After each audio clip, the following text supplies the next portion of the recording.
Mega operação no Rio de Janeiro reforça a disputa entre quem vai protagonizar as políticas de segurança pública no Brasil. Eu sou o Guilherme Moura. Eu sou o Lucas Rett. E eu sou o Pedro Penelas. E esse é o Degrau da Política. Mas deixando claro, sobretudo vendo algumas falas de ontem, de hoje, eu queria deixar um recado muito claro aqui. O governador desse estado e nem nenhum secretário vai ficar respondendo, nem ministro, nem autoridade, nem ninguém que queira transformar esse momento numa batalha política. Que querem fazer politicagem, o nosso único recado é suma. Que nós não precisamos nesse momento, não é o que o cidadão fluminense, não é o que o cidadão carioca quer. Bom, na última semana todo mundo acompanhou e vem acompanhando aí nas notícias que saíram. A Polícia Militar do Rio de Janeiro fez lá uma mega operação contra o que seria o QG do Comando Vermelho e deixando ali uma centena de mortos entre traficantes e policiais. A questão da segurança pública a gente vem falando como é a principal mote da política brasileira. Inclusive eu vi muita gente falando no Twitter que a segurança pública está hoje para como a inflação estava nos anos 90. Assim. É o que todos os políticos têm que falar, porque se eles não tiverem uma opinião, eles não vão ter algum sucesso eleitoral. E de fato, assim, as trincheiras ideológicas, as trincheiras políticas parecem estar cada vez mais fundo ali entre que lado que vai levar de fato a segurança pública, né? Entre os estados, e aqui os estados do Cone Sul, sobretudo, né? Com uma política mais punitivista, etc e tal, enquanto o governo federal, sobretudo na figura do ministro Lewandowski, que inclusive uns dias antes tinha proposto uma PEC anti-facção, etc e tal, tem, enfim... Essa disputa aí está cada vez mais acirrada e divisiva entre os poderes estaduais e o poder federal, né? Assim, eu acho que existiu um movimento do governo de tentar recuperar parte desse terreno, a gente já falou isso várias vezes, o discurso de segurança pública no Brasil é muito atrelado aos partidos de direita, até pelo punitivismo penal, e eu acho que existiu um momento de inversão, pelo menos por um breve período de tempo, quando parte da direita, ou boa parte da direita brasileira, estava debruçada sobre a questão da anistia, porque passava uma imagem de absolução penal, né? Ao contrário do que boa parte desses deputados e governadores foram eleitos com uma plataforma mais à direita. E o governo se apresentou pouco tempo depois aquela mega operação da Polícia Federal bem sucedida para estrangular financiamento do PCC, chegou até a Faria Lima. Curioso que até geograficamente os dois se distanciam, né? O governo federal foca a sua operação na Faria Lima, enquanto a direita brasileira vai focar suas operações em favelas e comunidades do Rio de Janeiro, né? Então, assim, até essa diferença geográfica acontece e a reivindicação desses espaços de onde esse tipo de combate ao crime organizado deveria acontecer já é um pouco sintomático de como os dois não convergem. Mas eu acho que esse movimento do Cláudio Castro vai reposicionar o discurso da direita brasileira. Quer dizer, se por um período a questão do Bolsonaro era muito central e passou-se meses discutindo isso foi até desgastando a própria base, a gente até já mencionou em outros programas. Esse acontecimento, essa operação, foi uma sobrevida para a direita, porque, enfim, tinha ficado abalado com essa questão da diplomacia, que vinha sendo o tema, e a segurança pública ficava ali, todo mundo sabia que ela tinha que entrar, e aí do nada entra de cabeça com o que está acontecendo agora no Rio de Janeiro, numa operação violentíssima, mas que atendeu, que surpreendentemente, assim, fico um pouco surpreso, atendeu às expectativas da população, né? A população reagiu bem. E assim, quando eu falo sucesso, foi um sucesso, o Cláudio Castro falou, foi um sucesso. Eu não acho, eu discordo veementemente, eu achei que foi uma carnificina, deputados evangélicos como o Tony de Paula criticando porque morreu gente da igreja dele que não tinha nada a ver com o crime, mas no momento em que o Cláudio Castro vira e fala a operação foi um sucesso, as únicas mortes a serem lamentadas são os 4 policiais que morreram, e a população reage, a gente vê que é aquilo que o Guilherme falou no começo do programa, eu menciono uma frase triste, mas o povo se preocupa muito com a inflação e segurança pública. E na política brasileira, inflação controlada e caixão fechado. É o que deu voto, é o que pode dar voto. É o que vira quinta-feira, depois da operação, e vira o Cláudio Castro é presidenciável. Então o Twitter já começou a levantar vários edits aí de Cláudio Castro, a galera falando, eu vi que o PL do Rio de Janeiro já começou a se movimentar ali com o PL nacional, que vamos lembrar que o Cláudio Castro estava numa decrescente, assim, tava com... E aí, bom, a gente tá falando que teve uma boa recepção da população, porque as primeiras pesquisas estão mostrando isso, né, sobretudo a pesquisa da Atlas, com números mais expressivos, positivos, assim, e só um número interessantíssimo. Dos questionamentos era como você avalia cada um desses sujeitos trabalha a segurança pública. E aí pegaram o nome do Lula, do Cláudio Castro, que é o governador do Rio de Janeiro, e do Eduardo Paes, prefeito da cidade do Rio de Janeiro. Os três estão negativos, tem mais percepção negativa de suas atuações. Só que quem tem mais positiva da sua atuação é o próprio Cláudio Castro. E com certeza isso vem por causa dessas ações. Assim, isso é reflexo dos últimos dias.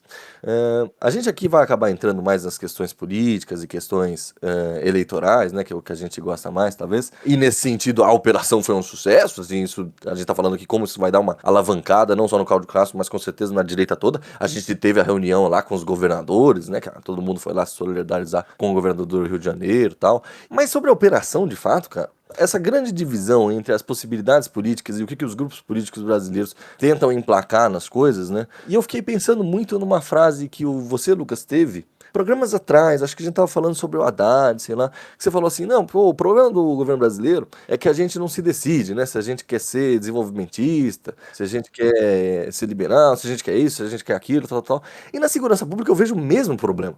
Vamos colocar as questões morais de lado. O que o Estado brasileiro está querendo fazer, sabe? O Estado de maneira geral. Que a gente não se decide se a gente quer ter operações ostensivas ou preventivas. Ou se a gente quer seguir o sistema penal brasileiro, que tem críticas de serem mais brandos, etc e tal, ou focar em um sistema punitivista. Hoje no Brasil é impossível você fazer uma operação policial, seja ela qual for, que vá ter 100% de aceitação, que não vá sofrer críticas, que não vá ter algum outro grupo falando, pô, se eu tivesse feito, eu teria feito melhor. Ou se fosse de tal maneira, seria melhor, etc e tal. E aí vai criando esses jargões, né? Ah, não, tem que ser feita com inteligência. Ah, não, a gente tá falando de retomada de território, que é a palavra da vez agora. E no final das coisas fica uma coisa desconexa. Claro que estamos falando de uma democracia, estamos falando de campos políticos adversários, estamos falando até de um querer do governo federal em centralizar poder com a PEC da segurança pública, enquanto os estados parecem estar contrários a isso, para cada vez mais descentralização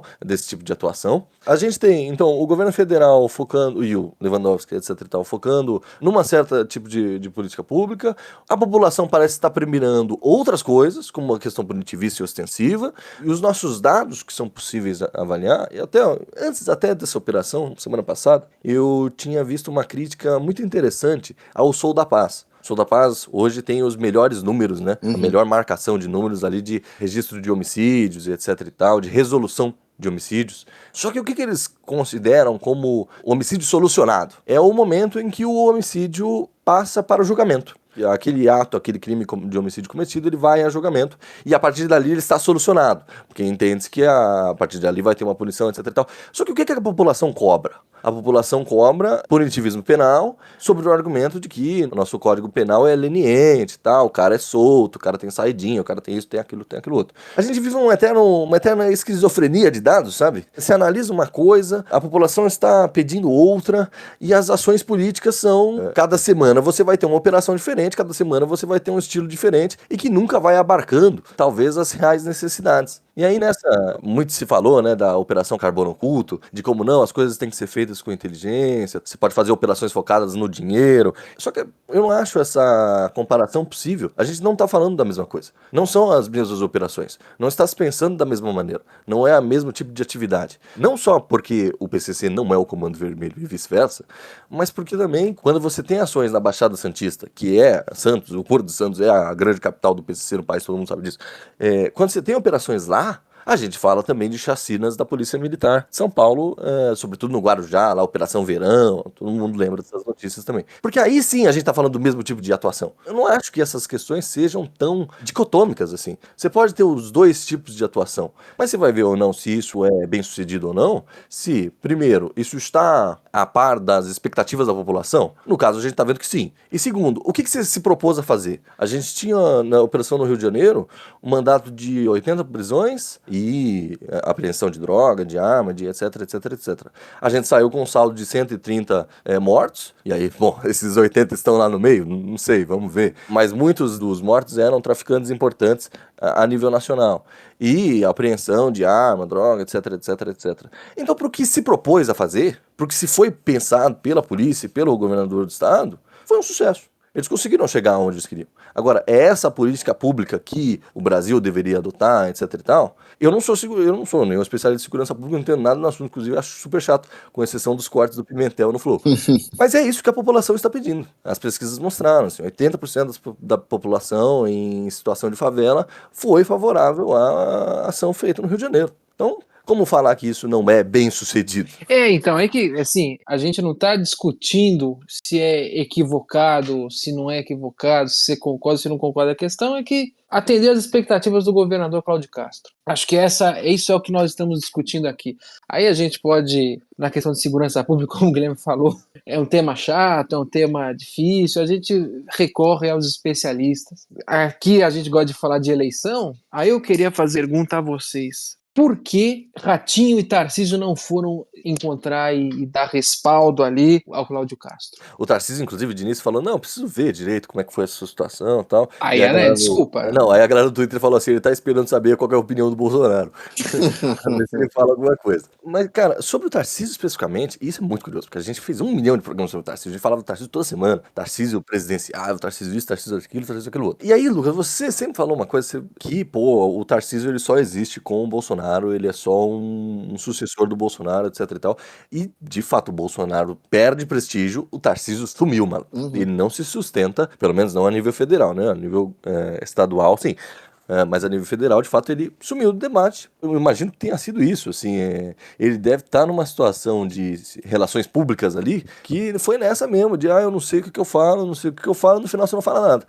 E o Ratinho, por sua vez, não sei se é exatamente o perfil do Ratinho, sabe? O Ratinho, ele é muito centrão, assim, ele não é vocal nas coisas, então, às vezes, pô, ele viu ali, as críticas são de chacina, pô, é melhor eu não ir, então, eu imagino que ele tenha se acovardado no discurso, agora vamos falar assim. Preferiu evitar participar de qualquer coisa, porque os reveses seriam maiores do que os bônus. Figuras ausentes. Assim, o Tarcísio sumiu, né? O Tarcísio se enfiou no buraco na terra e faz um tempo que eu não vejo ele. Né? Não fiquei sabendo dele. O Tarcísio deu uma desaparecida. O Ratinho tava mais vocal nas últimas semanas, né? Quando ele apareceu como presidenciável mais óbvio. Talvez por conta disso, não fortalecer um cara que possa disputar protagonismo eleitoral com ele nesse campo da direita para 2026, porque o Cláudio Castro também não pode ser candidato a governador, então ele tem que ir para o Senado do Rio, que era o que estava se originalmente planejando, ou, de fato, almejar a presidência da República pelo PL.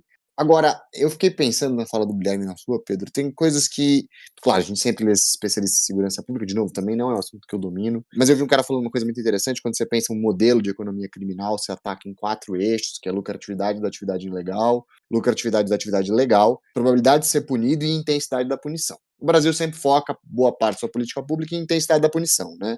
Vamos punir e vamos aumentar o tempo de punição. E, claro, eu concordo com a fala do Guilherme, acho que uma ação integrada passa por você reconhecer esses 4 pontos como simultâneos, você não tem um sem o outro, se você está pensando numa questão multifatorial. E o que é muito curioso é que essa percepção de aumento de insegurança vem no momento em que a maior parte dos dados mostra o contrário, né? De que a década passada foi mais violenta, pelo menos em crimes contra a vida, do que a atual, né? O Brasil vem apresentando queda, e aí, independentemente da administração e na maioria dos estados, dos seus índices de violência, sobretudo crimes contra a vida, né? E aí, durante a fala do Guilherme, eu fiquei pensando o que pode ter mudado a percepção do eleitor, né? E talvez seja o crime patrimonial. E aí o crime patrimonial, principalmente voltado para a importância que o celular tem hoje, né? Quer dizer, você ser furtado, você ser assaltado e perder o celular é perder muito. Se no passado o seu maior medo era perder os documentos e o dinheiro que você tinha na carteira, hoje em dia isso é quase irrelevante, porque você quase não tem dinheiro na carteira e seus documentos são todos digitais, você pode até sair de casa sem eles. Agora, se você perder o celular, você tem um custo muito alto, tanto pelo valor do aparelho em si, quanto pela possibilidade do cara acessar a sua conta,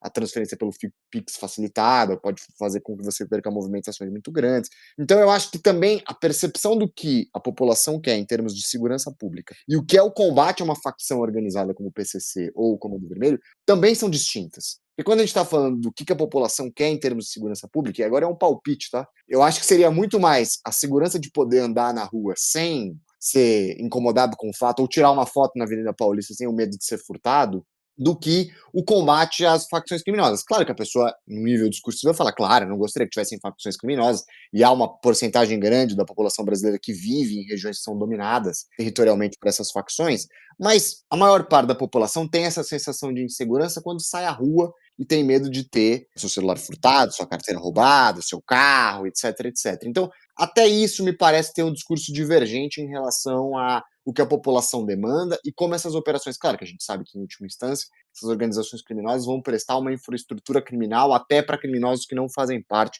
das suas respectivas organizações. Os canais, essa infraestrutura, me parece hoje até mais lucrativa do que as atividades divididas nos seus níveis específicos, como tráfico de drogas, contrabando, etc, etc.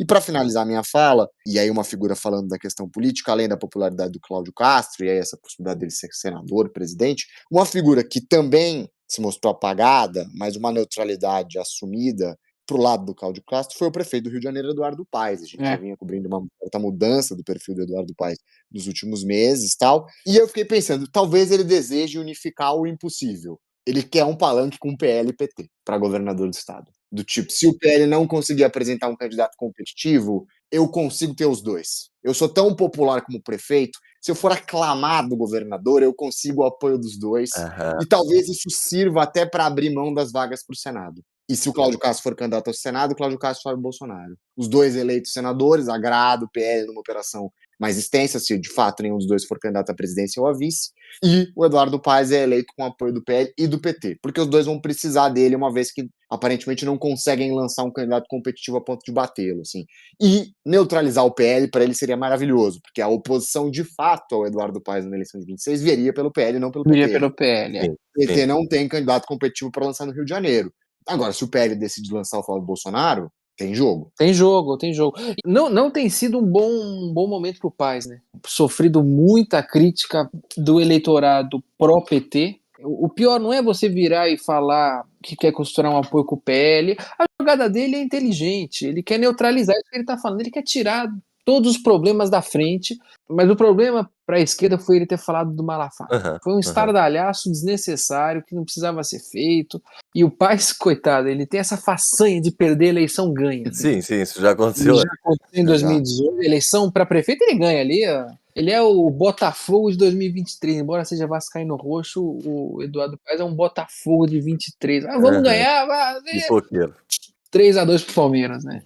Mas acho difícil ele perder uma eleição, acho que agora ele tem que abrir mais o braço pro PL. Sobretudo porque, ainda que, e as pesquisas da Atlas mostram isso, o eleitor bolsonarista foi 100% favorável à operação. Então você tem um recorte ali ideológico esquerda e direita sobre essa aprovação disso, sim, etc e tal. Só que o PT, e o Lula, dispõe de quadros dentro do PT que consegue jogar esse jogo. Vamos lembrar do Quaquá, Pois é. prefeito de Maricá ou Macaé?